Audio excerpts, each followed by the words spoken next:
So, I may or may not ruin your Christmas, depending on how you look at it. So, Christmas is one of the biggest holidays of the year, and one of the holidays where family can get together and spend time with each other during the holidays. Um, of course, there are many things that we know of about Christmas, like putting up the Christmas tree, decorating it, doing gingerbread houses, and getting presents and gifts for everyone done before the big day comes. But that's only things you might know about Christmas. There are a ton of things that you did not know about Christmas. And the ones on this list might probably will ruin your Christmas day, but then again, you might have a different outlook on it.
The next time you listen to the 12 days of Christmas, try to count all the gifts that are exchanged.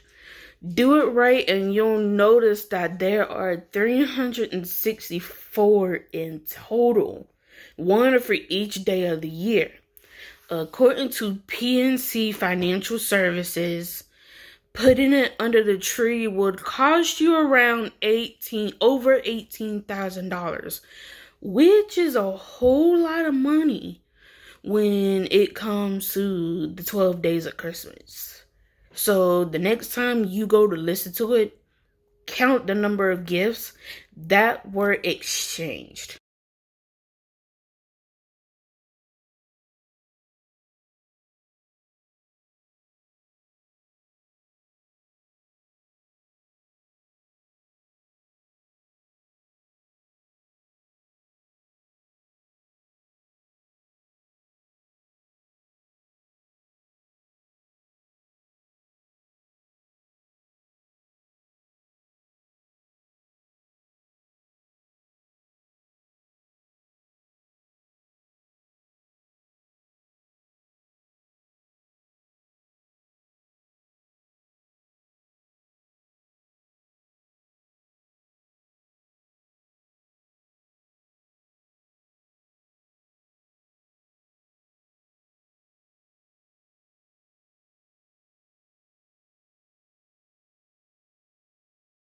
Believe it or not, Christmas used to be illegal in the United States. As a matter of fact, Oklahoma was the last state to legalize Christmas in 1902 because the Puritans of New England passed a series of laws to not celebrate Christmas. Now, I don't know if it's actually true or not, but it must have sucked to not be able to celebrate Christmas before 1902.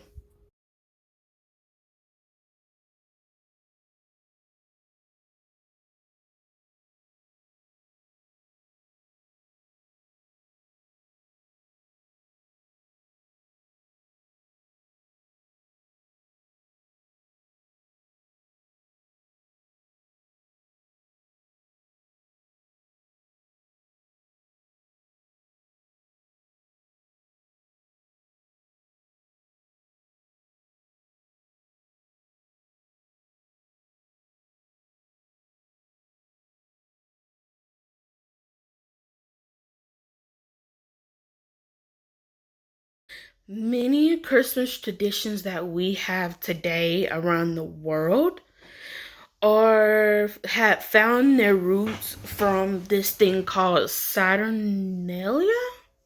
I think is what it's called.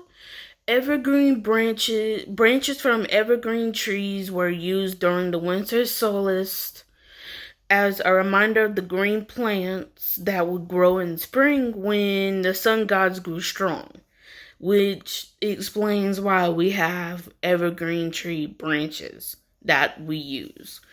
Um Now I don't know if everybody uses it, but that's how we can have branches today for our Christmas trees.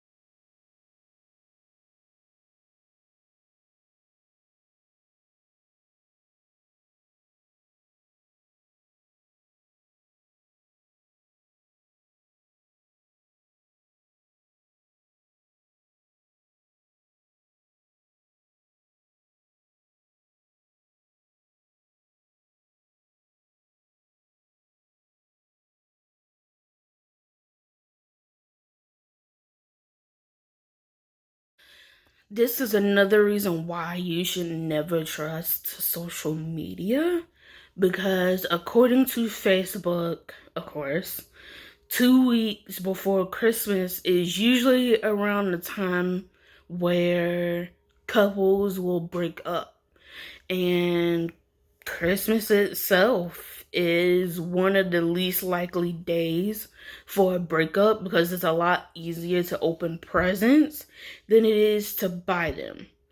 But my question is, why is it according to Facebook? Why isn't it according to anything else besides Facebook? Like, sometimes social media will tend to lie about certain things.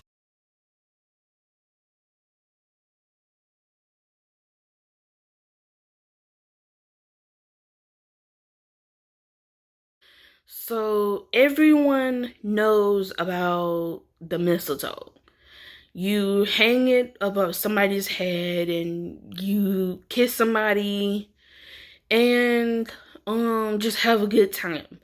But with the mistletoe, you might want to rethink about kissing in the mistletoe when I tell you why. Well, mistletoe is actually meant for something else.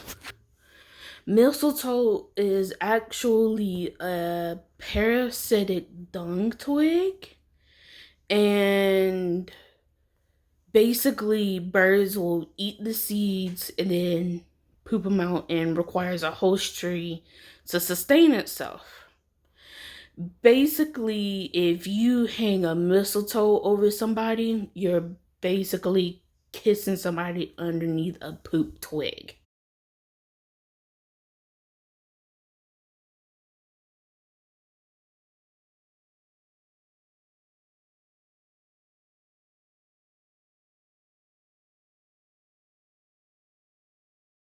Also known as Santa Claus, good old Saint Nick was based off of a real person. Don't mind the barking in the background, that's my dog. Um, Saint Nick was based on a real person. Um, he was based off of Church Bishop Saint Nicholas, who was born around 270 AD in the small Turkish village of Patara. I don't know how you pronounce it. He was known for being generous to the poor, and his legend has since led to many different variations of Saint Nick across cultures and time periods. which probably is why it seems like Santa Claus is known to be given to the good kids than to the bad kids. So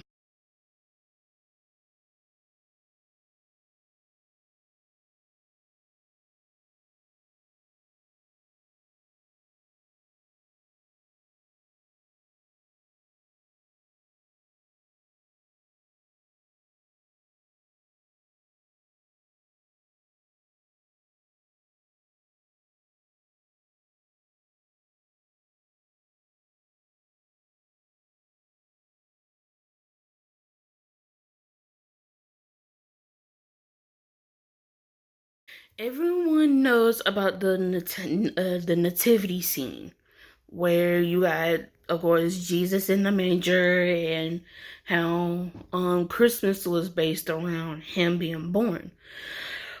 But you might want to give a different outlook on the nativity scene, because before the year 1224, there was no such thing as the nativity scene.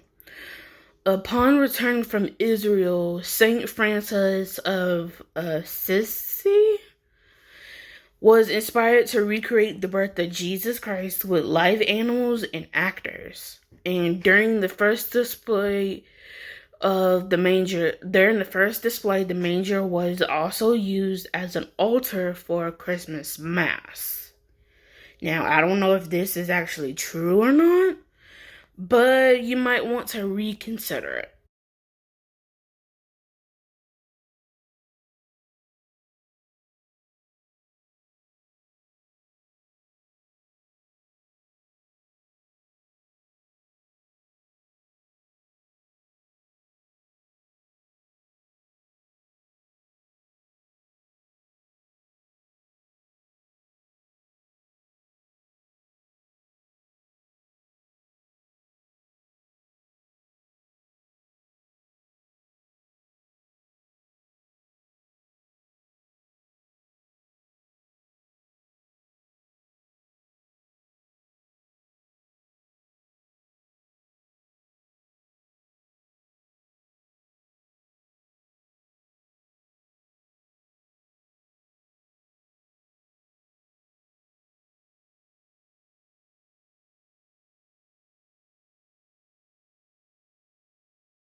Ever wonder why the Santa Claus that we know today has a red suit and hat? It's because in the 1930s, he got the iconic red color that we know today from a 1930s Coca-Cola ad. And that's how his red suit came into play. But before the 1930s, Santa Claus didn't wear a red suit and hat. His suit was actually blue, white, and green until the 1930s. People decided, after seeing the Coca-Cola ad, they decided that he should wear his iconic red suit that we all know of today.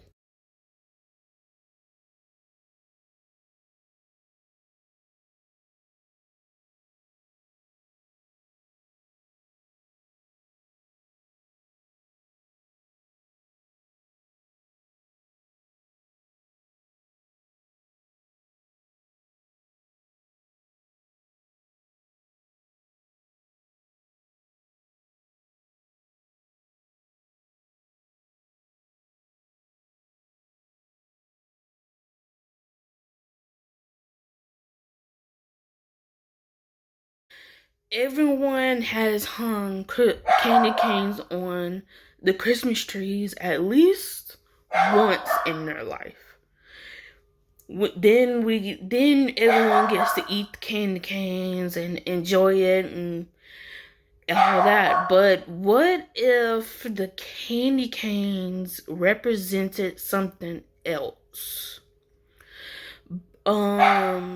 There's a reason why it has the red and white stripes. From what I can remember is, I think the red stripes had represented Jesus' blood.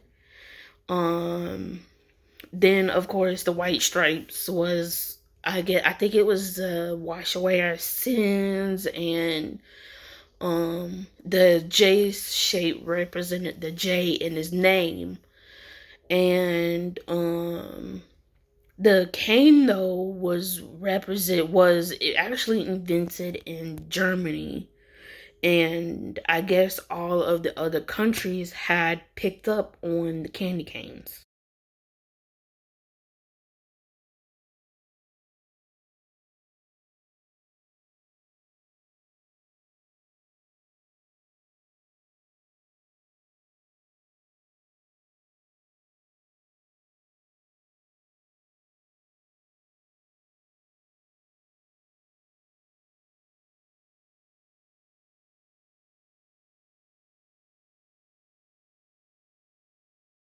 You're probably thinking who this person is and why he is associated with Christmas. Let me tell you who it could be. So, Krampus is a demon, and he is the exact opposite of good old Santa Claus. While Santa Claus is going from house to house putting Christmas presents under the trees and coal in the stockings for the bad kids, Krampus is following right behind Santa Claus, and any child who did not get presents are snatched up by Krampus. And he is one of the scariest Central European Christmas tradition, where they go around dressed as Krampus, and they're picking up kids who have been bad all year. So if you've been bad, you might want to run from Krampus.